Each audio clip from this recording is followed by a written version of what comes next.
এক গ্রামে তায়েব ও তাহের নামে দুই বন্ধু ছিল। তাদের মধ্যে ছিল দারুণ বন্ধুত্ব, যাকে বলে গলায় গলায় ভাব। এদের মধ্যে তায়েব এলাকায় ভালো ছেলে হিসেবে পরিচিত ছিল। লেখাপড়া, চালচলন, আচার আচরণে আর পাঁচটা ছেলের চেয়ে ছিল সম্পূর্ণ ব্যতিক্রম। পক্ষান্তরে তাহের ছিল দুষ্টু প্রকৃতির। দুষ্টুমিতে তার কোনো জোরে ছিল না। গ্রামে কারোর গাছের পেয়ারা, কারোর পেঁপে, কারোর তাল, কারোর নারিকেল চুরি করে খাওয়াই ছিল তার নিত্যদিনের অভ্যাস। কাউকে গালি দেওয়া, কাউকে অযথা চড় থাপ্পড় মারা ছিল তার মজ্জাগত দোষ।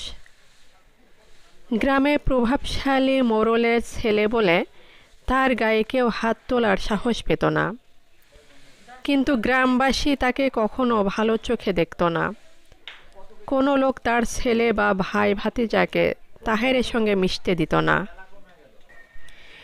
একদিন স্কুলে যাওয়ার পথে তায়েব দুর্ঘটনায় পতিত হয়। তায়েবের এই বিপদ মুহূর্তে তাহের এগিয়ে আসে, তাকে হাসপাতালে নিয়ে যায়, তাদের বাড়িতে খবর দেয়। এই জন্য কৃতজ্ঞতা জানাতে তায়েব সাহেবের বাড়িতে যায়। এ থেকে দুজনের বাড়িতে আসা যাওয়া শুরু হয়। ফলে তাদের মধ্যে সখ্যতা আরও বাড়ে। কালক্রমে তাহেরের দুষ্টু চরিত্রের অসৎ গুণাবলী তায়েবের মাঝে সঞ্চারিত হয়। সেও লিপ্ত হয় নানা গহীত কাজে, খারাপ কাজে। ফলে তার লেখাপড়ার দুর্বলতা চলে আসে।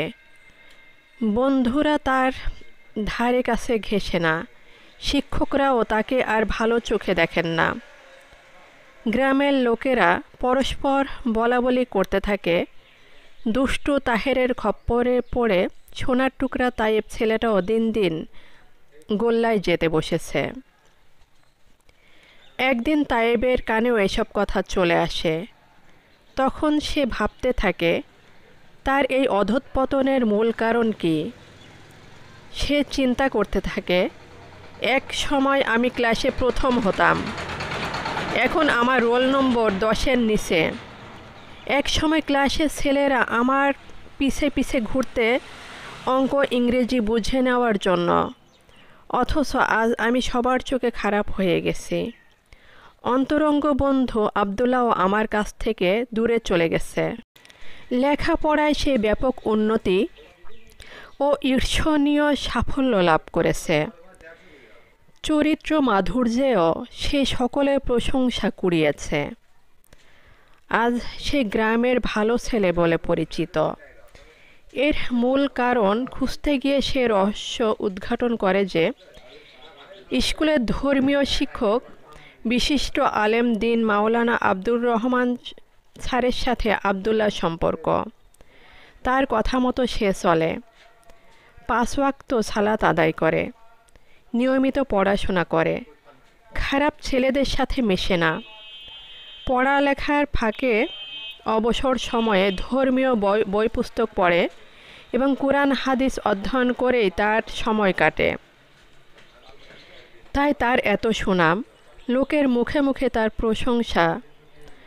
তায়েব মনে মনে প্রতিজ্ঞা করে, তাকেও আবদুল্লাহর মতো হতে হবে। তায়েব তার প্রতিজ্ঞা অনুযায়ী মাওলানা আব্দুর রহমান সাহেবের নিকট গিয়ে বলল, স্যার, আমি খারাপ হয়ে গেছি, শেষ হয়ে গেছে আমার ক্যারিয়ার। এ থেকে উত্তরণের উপায় কী? কিভাবে আমি ভালো হতে পারি স্যার? মাওলানা আব্দুর রহমান বললেন, তুমি আগে এরূপ ছিলে না, সঙ্গদেশে তোমার এ অবস্থা। তোমাকে আমি একটি হাদিস শোনাব। আবু মুসা আসসালাম হতে বর্ণিত, তিনি বলেন, রাসূলুল্লাহি সাল্লাল্লাহু আলাইহি ওয়াসাল্লাম বলেছেন, সৎসঙ্গী এবং অসৎসঙ্গীর দৃষ্টান্ত হচ্ছে মিশকে অম্বরওয়ালা ও স্থাপরওয়ালার ন্যায়। মিশকে অম্বরওয়ালা তোমাকে কিছু দান করবে, কিংবা তুমি তার থেকেও কিছু সুগন্ধি ক্রয় করবে, অথবা তার নিকট থেকে তুমি সুগন্ধি লাভ করবে। আর আগরওয়ালা তোমার জামা কাপড় জ্বালিয়ে দেবে, কিংবা তার নিকট থেকে তুমি দুর্গন্ধ পাবে। বুখারী হাদিস 5534, মিশকাত হাদিস 5010। এই হাদিস থেকে আমাদের জন্য শিক্ষা হলো, চরিত্রবান, সৎ ও ভদ্র দেখে বন্ধু নির্বাচন করতে হবে। পাশাপাশি তোমাকে নিয়মিত সালাত আদায়, অবসরে কোরআন হাদিস অধ্যয়ন এবং প্রতিদিন নিয়মিত 5-6 ঘন্টা পড়ালেখা করতে হবে। খারাপ বন্ধুদের সঙ্গ পরিহার করে চলতে হবে। আড্ডা দেওয়া বন্ধ করতে হবে।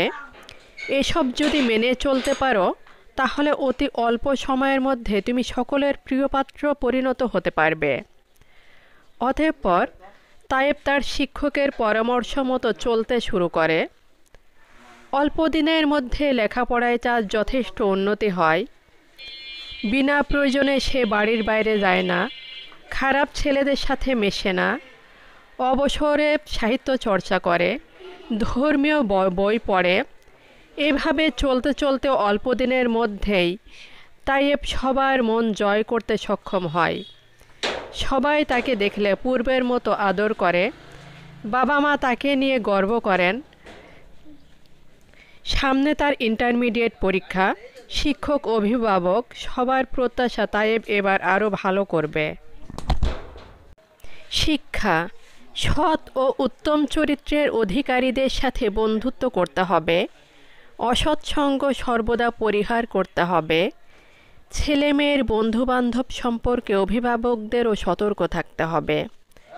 কোনো ক্রমেই যাতে চরিত্রহীনদের সাথে তাদের বন্ধুত্ব না হয়, সে বিষয়ে তীক্ষ্ণ দৃষ্টি দিতে হবে।